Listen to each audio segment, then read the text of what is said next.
Cold-blooded, man. Here's my money. Where's my money, man?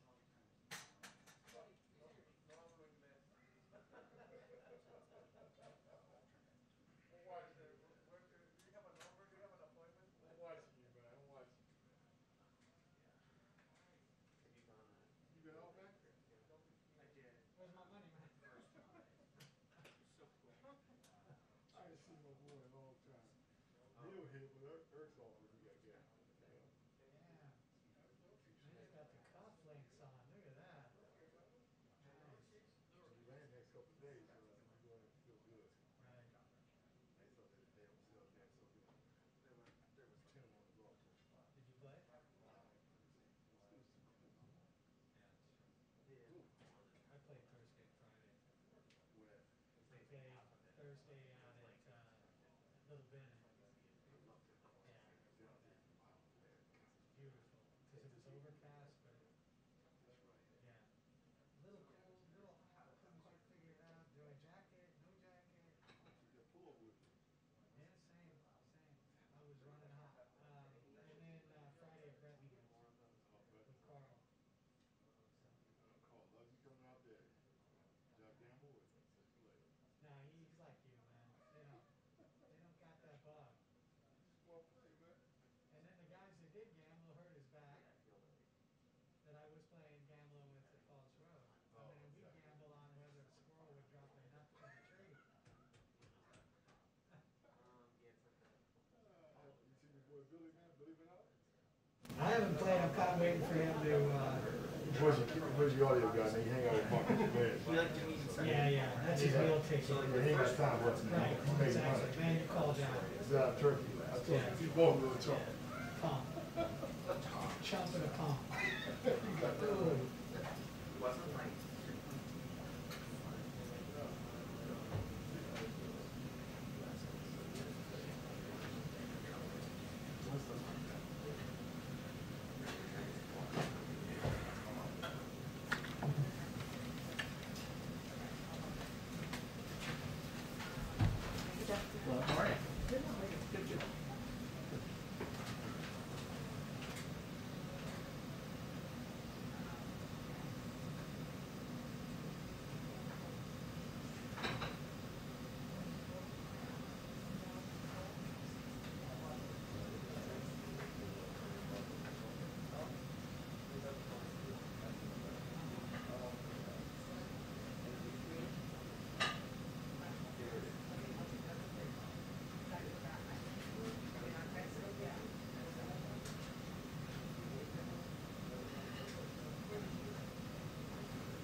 Because I was here yesterday.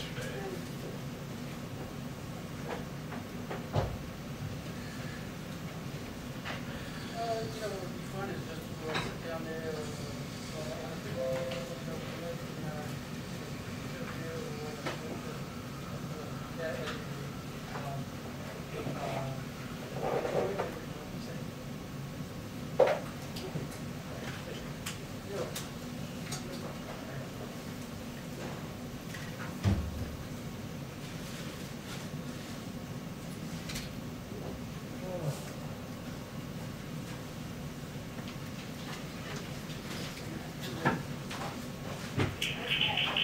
Two-minute warning on the press briefing. 2-minute warning on the press briefing. Thank you.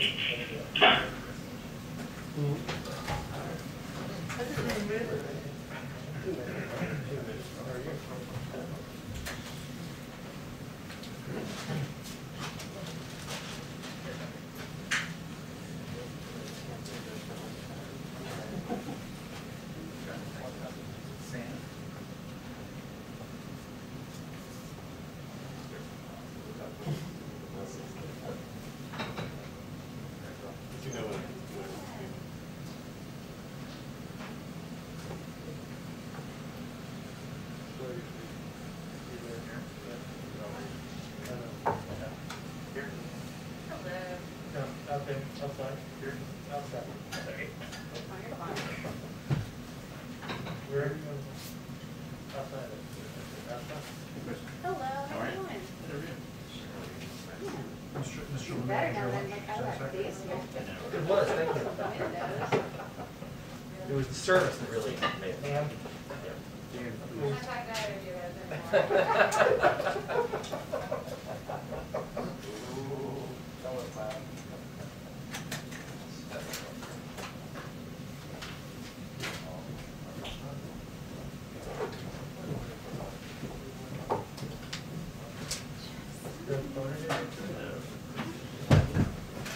That was the fun of it since Trump.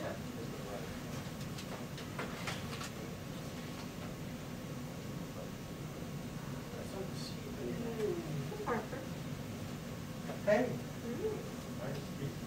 How are you? Good, how are you? Good. Good to see you. You're smart. Are you supposed to be in the tight corner or the? You're in the tight corner. I'm gonna go back there. right? Yes, that's it. Okay. Yeah. That's fine. You gotta climb over people and. We'll just go like this. You're inconveniencing him. Right? You're inconveniencing him. Yeah, but that's like Look at this guy. our building, No, no. all over each other. Let's go this here for 1 second. He's already put his Stop name. it. You pick up and you can talk. Anything else you'd like for us to change for you, Jim? Are you ready? Outrageous. This is outrageous. I'm viewing from my cameraman.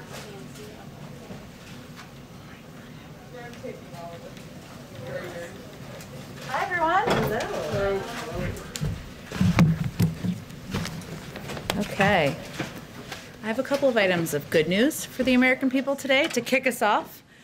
Today, the President will sign an extension of the Paycheck Protection Program, which passed both the House and Senate with wide bipartisan majorities. Since the beginning of the pandemic, 400,000 small businesses have closed for good, and millions more are struggling to stay open. In December, Congress provided an additional $284 billion for the Paycheck Protection Program. In just 2 months, we've approved over $200 billion worth of forgivable loans to more than 3 million small businesses. And in this round, we've distributed a greater share of relief to very small businesses. So today, the President will sign the Extension Act into law. We want small businesses to know that help is here, and they now have until May 31st to apply. As we do every week, Jeff Zients hosted a call with governors from across the country. He, of course, provided them An update on what the president announced yesterday, that by April 19th, 90% of adults in the U.S. will be eligible for vaccination. 90% will have a vaccination site within 5 miles of where they will live. This will be made possible by increasing the federal retail pharmacy program from 17,000 to nearly 40,000 stores nationwide, a program that started out as a pilot and has been very successful. He also announced there'll be an increase of supply to over 33 million vaccine doses across all of our channels, which is going to help meet the needs with the moving forward of the eligibility timeline. Another update in terms of getting the checks out to people. There are a significant number of Social Security recipients who do not file taxes. As we noted earlier, or a couple weeks ago, I should say, direct payments went out very quickly to those who file taxes every year, who do it via direct deposit. And thanks to collaboration between the IRS and the Social Security Administration, they will soon announce that we are on track to send those payments out this weekend. The majority of people should see them in their bank accounts on Wednesday, April 7th, which is obviously a very positive step forward.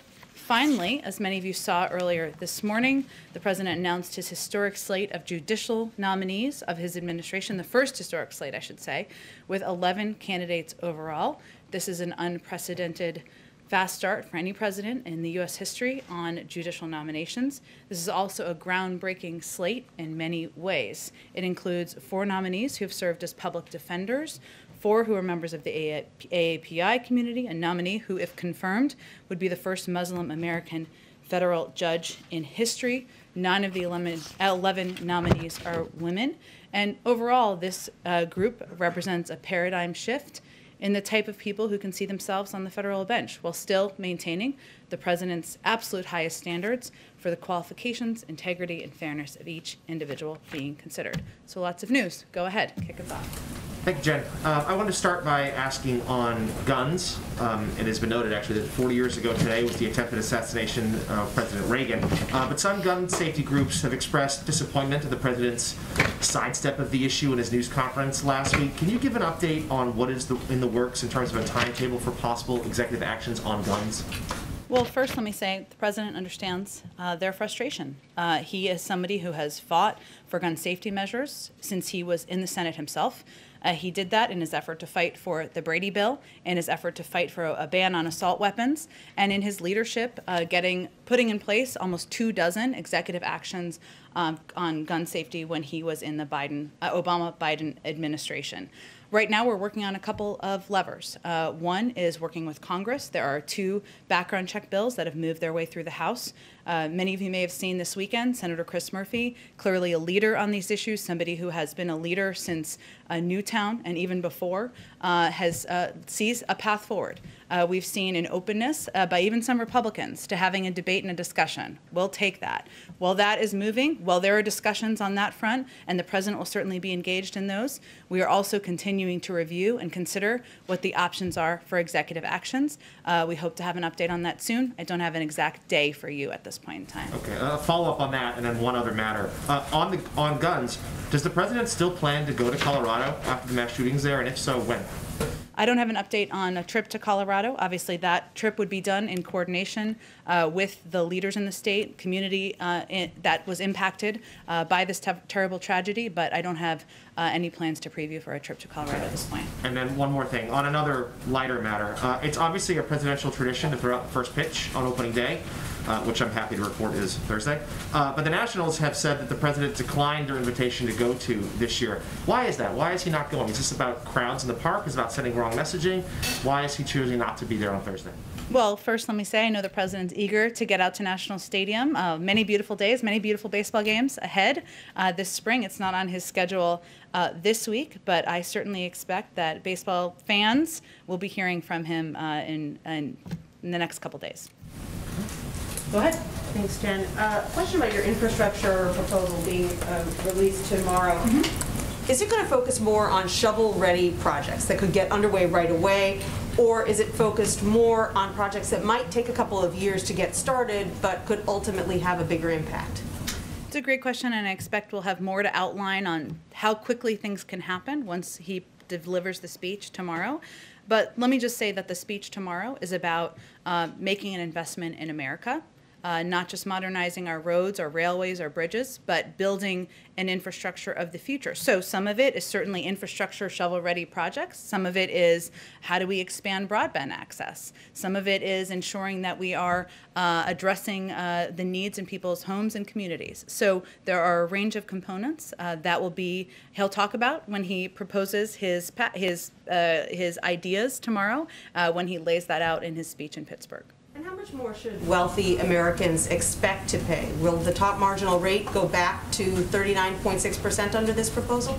Well, I expect that tomorrow, again, the speech is really about his vision for creating jobs, good paying union jobs, and really investing in the industries of the future. But he thinks it's the responsible thing to do, to propose a way to pay for that over time. So, and he also believes that there's more that can be done to make the corporate tax code fair.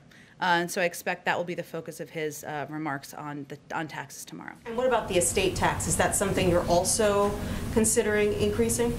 Again, I'm not going to get too far ahead of the president's own speech and proposal, and I know we'll be previewing it more in the next 24 hours, but he believes that there's more that can be done to make the corporate tax code fair, to reward work, not wealth, to ensure that we can invest in the future industries that are going to help all people in this country. And one other topic, 23 countries have signed on to the idea of this WHO treaty that would improve information sharing during future pandemics. Why hasn't the U.S. signed on to that?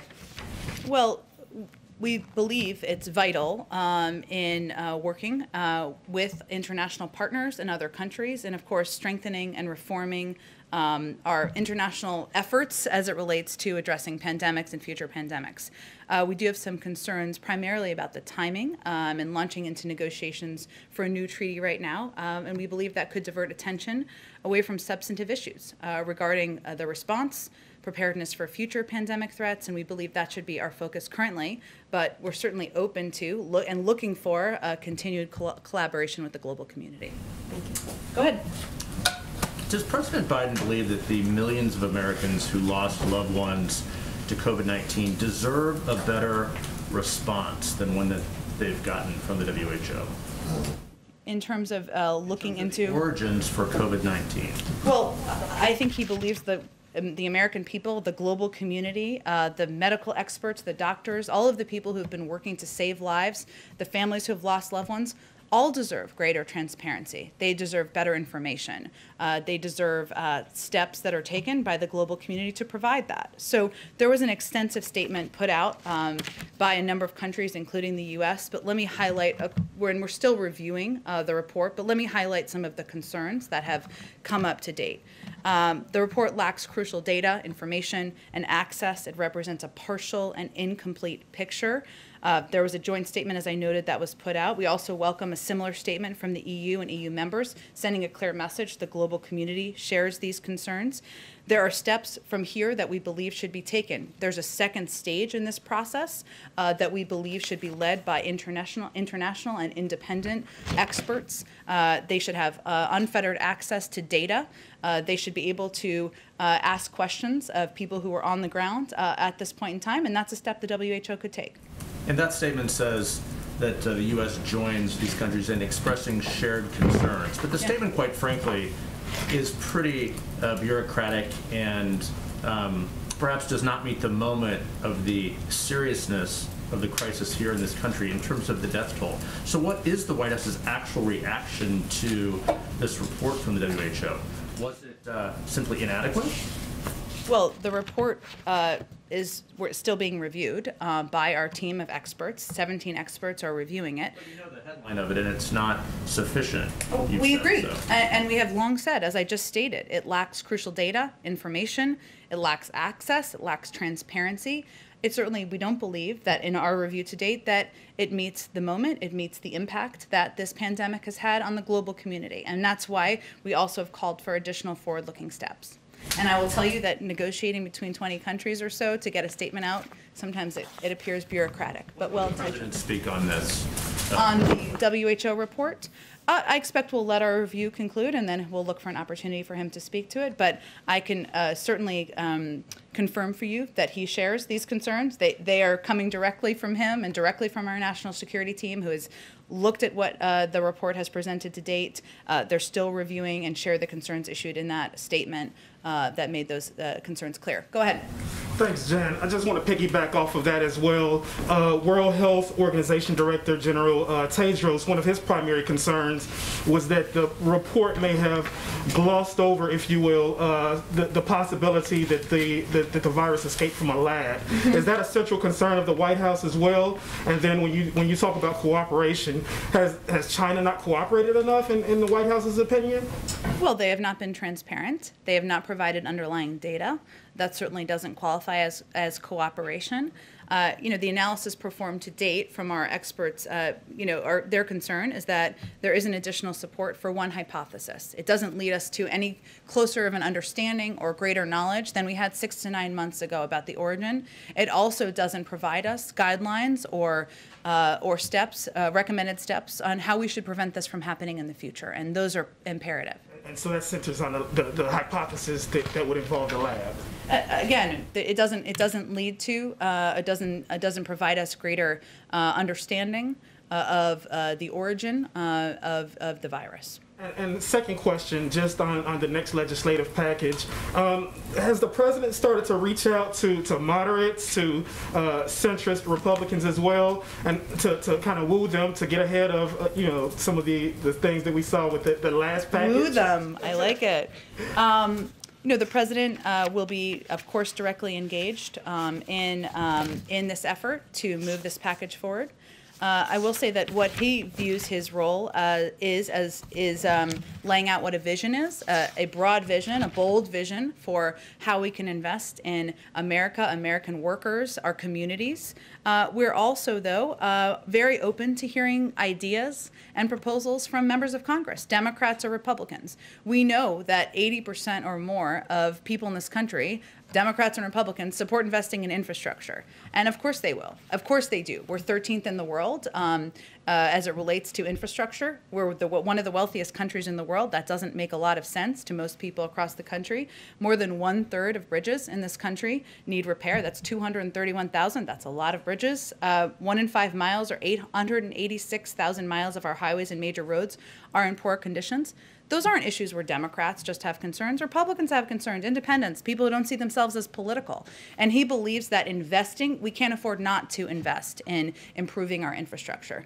There are questions about, people may have different ideas about how to pay for it. We're open to hearing them. So hopefully people will bring forward ideas. And last question, the skinny budget is due out this week. What programs or agencies should we expect to see a boost in funding? I know people love the term skinny budget, but it's actually just a discretionary guide. So it should be out soon, and we'll wait for it to come out, and then I'm sure we'll have an update from our budget, our OMB team. Go ahead, Kristen. Thank you, Jen. Could you provide a bit more insight into why the White House has felt the need over the last few days to really clarify the Vice President's role at the border? Was that something that she requested a clarification on?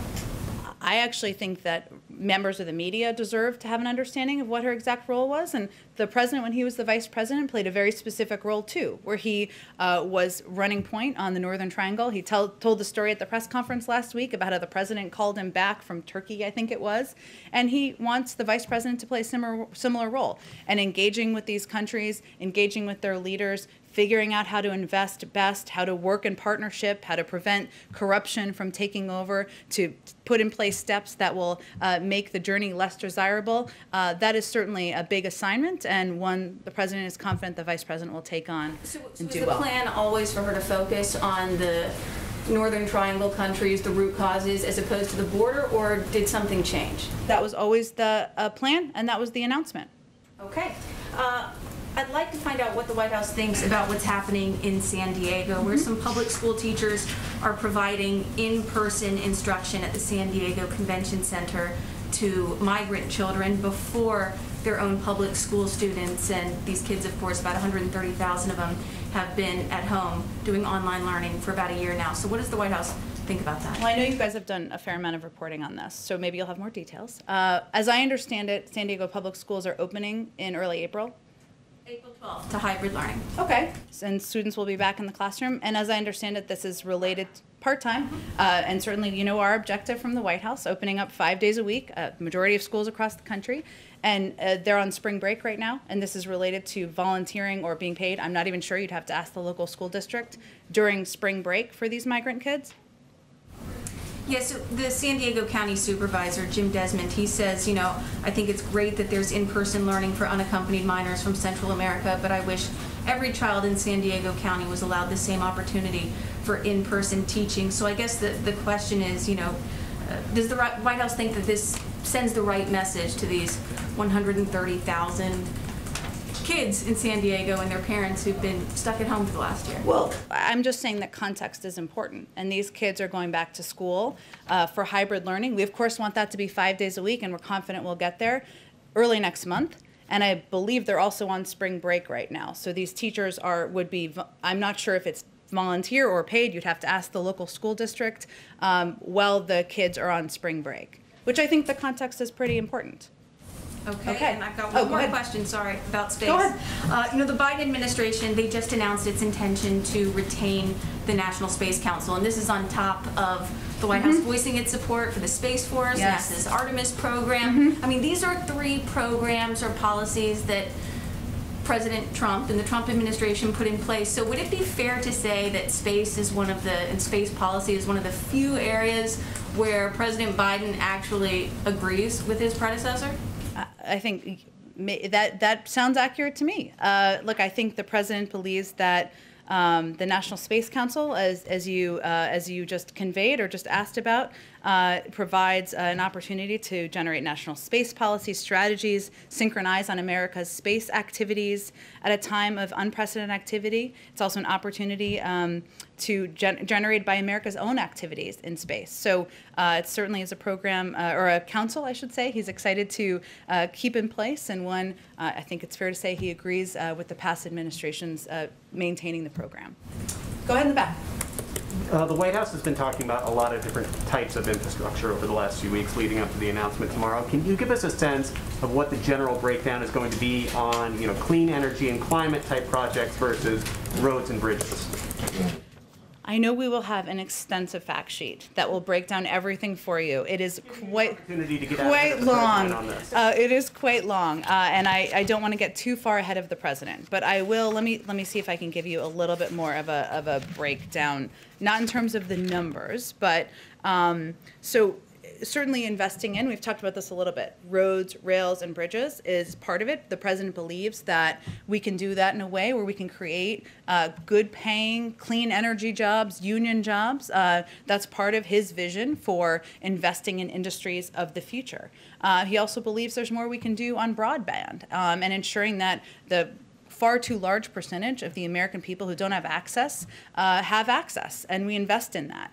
There's a lot of ways to do that, I will say, though, and he's very open to the ideas coming from Congress on how to do it, and they may have different perspectives on how to do it, the right way to invest and to do it. But he sees, clean energy and clean energy jobs as central to his own vision and his own objectives. You'll certainly hear him talk about that tomorrow. And but the speech is really about, it's about jobs. It's about investing in the industries of the future, and it's about rebuilding parts of our communities that have long been forgotten. And does the White House have a response to this new Chinese law finalized earlier today that essentially allows them to vet parliamentary candidates in Hong Kong for so-called non-patriots to not be allowed to run for office? I know we have certainly expressed concerns about the undemocratic steps of the Chinese government in the past. I'll have to check with our national security team. I had not asked them about this specific piece, but we will get back to you shortly after the briefing. Go ahead, Chris. So Chuck Schumer is urging people to write and email the president, the White House, in hopes that he will cancel up to $50,000 of student loan debt.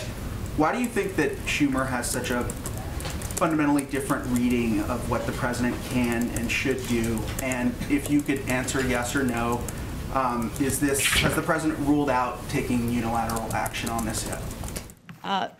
No, he has not. I will say that I do have some good student loan news for you, which you didn't even know you were going to tee up for me, but we will be expanding the pause on student loan interest and collections to the more than 1 million borrowers who are in default on a loan that was made by a private lender in the old bank-based loan program known as the Federal Family Education Loan Program. The step particularly protects 800,000 borrowers who are at risk of having their tax refunds seized. That's actually a pretty significant steps. The president continues to call on Congress to cancel $10,000 in debt for student loan borrowers. That's something Congress could take an action on, and he'd be happy to sign. We're still taking a closer look at our options on student loans. This includes examining the authorities we have, the existing loan forgiveness programs that are clearly not working as well as they should. This includes borrower defense, total and permanent disability charges. There's a lot of steps we're looking at, and we'll continue to review those and be in touch, of course, with Leader Schumer about our process. Do you have a sense of the timing on that, how long those reviews might take? I don't have an update on the timing. There's a legal and a policy review.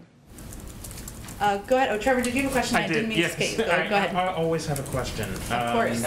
So first, just on the infrastructure questions that we were talking about, Yeah. You said yesterday that there would be a dollar-for-dollar accounting of how the measures would be paid for. Yep, paid for over time. Yep. Paid for over time. Mm-hmm. Is the president willing to sign a bill that does not pay dollar for dollar for all of the proposals that he has? Well, the president believes it's responsible to propose a way for paying over time for his vision for investing in infrastructure and our economy and American workers. There will be a range of views, including how to pay for it. People will be for or against. Some people may not want to pay for it, and he's open to having those discussions. So, but the focus of his speech, of his proposal, is on investing in America. We're talking about tax reform proposals that would help pay for it over time. But the reason he is putting those forward is because he thinks it's responsible to put forward a plan to pay for it as a means of discussing that. But it's really about investing in workers. But he is open to deficit financing in a final package. Again, I think we haven't even proposed the speech yet. There will be a range of views on Capitol Hill, as we all certainly know. He's proposing a way to pay for his proposals over time. We'll look forward to hearing from members of Congress on how they want to approach it, given there's such strong support for infrastructure investment across the country. Okay, and just on a quick one on foreign policy. Mm-hmm. Iran has come out and basically already rejected a proposal that you haven't even put on the table yet. About relaxing some of the sanctions against them to get them to come to the table. They say all of the sanctions need to be relaxed before they'll consider any changes on enrichment. Is there any point to putting a proposal on the table if it's already going to be a non-starter? Well, we remain committed to pursuing a diplomatic process to determine a way forward. Sometimes that takes some time, and we certainly have found that in the past as it relates to negotiations with Iran. We remain ready to reengage in meaningful diplomacy to achieve a mutual return to compliance with the JCPOA commitments. And that offer to discuss and engage is on the table.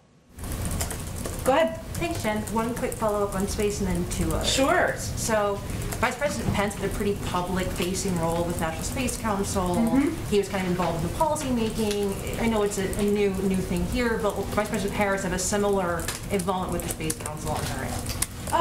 It's a great question. I know it's the Space Council technically falls under the Vice President's team and office. I'd have to talk to her team about her public-facing role, and I'm happy to do that. Gotcha. One on ambassadors. So there is yet to be an appointment for the U.S. ambassador to China. There's been some reporting that there's rumors about kind of jockeying of who that person might be. Any updates on the appointment timeline, even a short list for that posting? I know I've seen a lot of names reported out there, some of which would be great choices, but I don't have an update on the timeline for announcing the nomination of ambassadors. For the summertime, anything broad? Certainly hope so, but I don't have an update on when the president will make any decisions. One quick one on the Supreme Court. So about a year ago, I would say, President Biden, then candidate Biden, committed to putting a black woman on the Supreme Court. Of course, today's appointments and news kind of generate some buzz on who those folks might be. Mm-hmm. Is there any update, anything you could advance for us on Vice President Biden's efforts to put a black person on the Supreme Court, any kind of shortlist situation to that end? It would require there being an opening on the Supreme Court, of course. There is not an opening on the Supreme Court.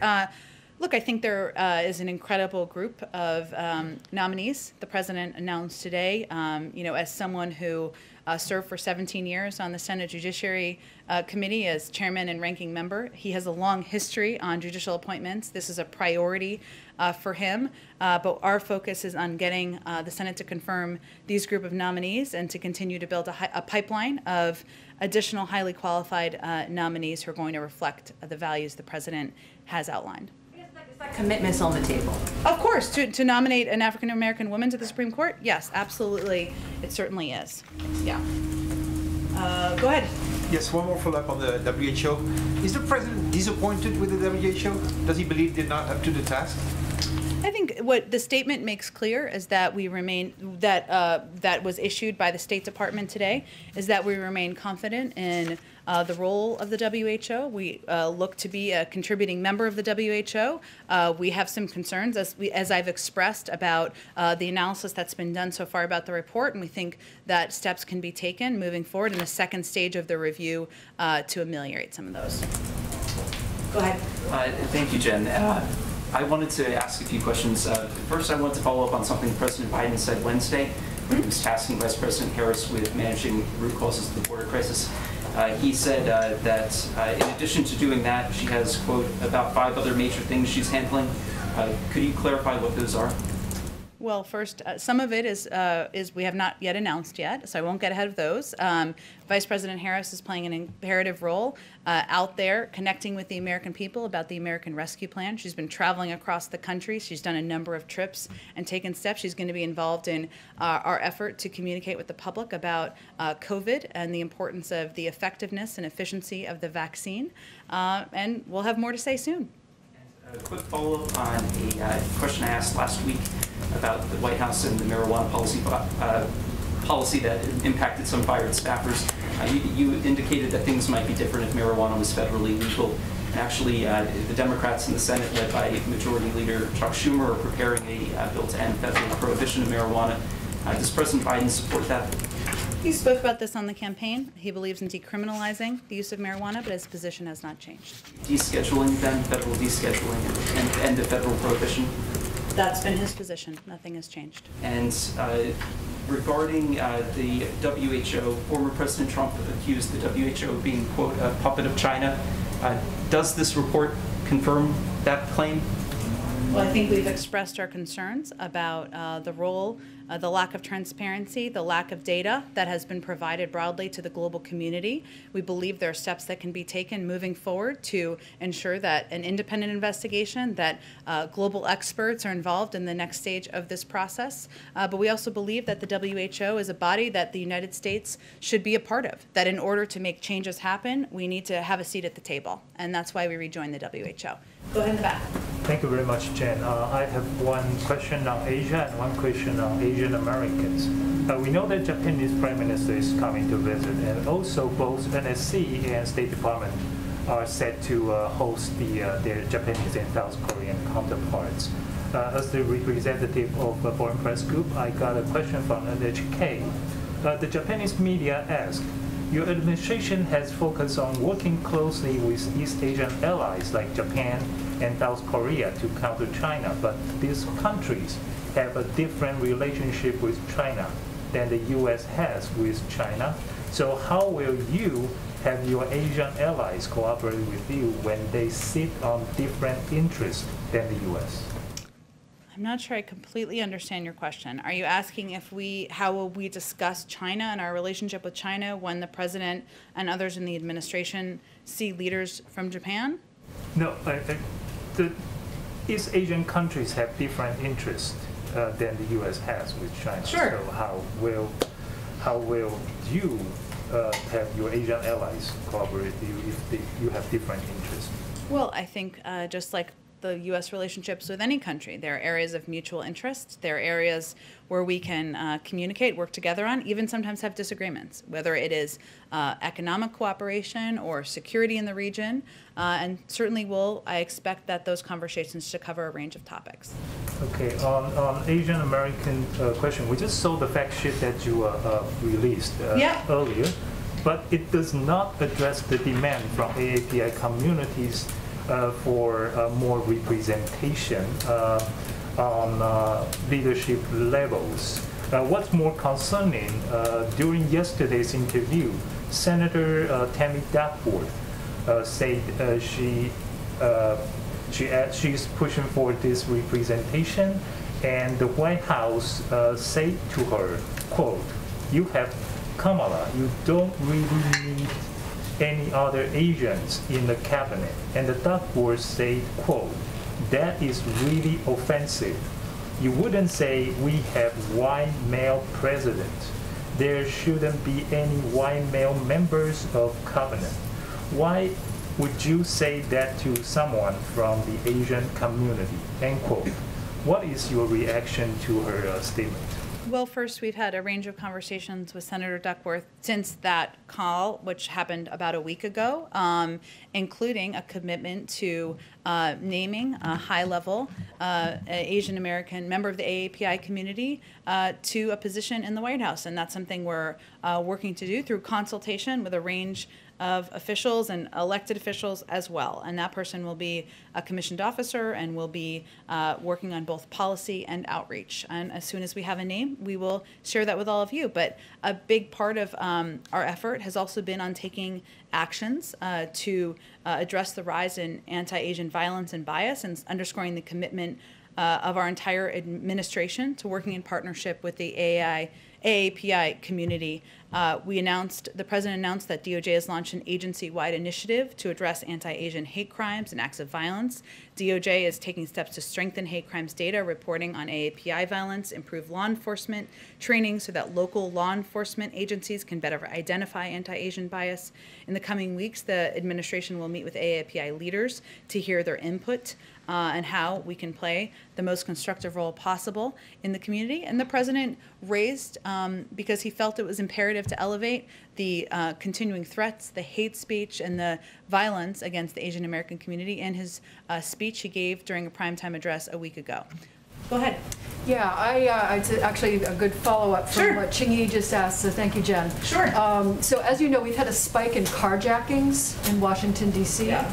And there's been a huge uproar, of course, about the carjacking and killing of a Pakistani American by 2 teenage girls. Does the president plan any outreach to the AAPI community of Washington, given this uproar?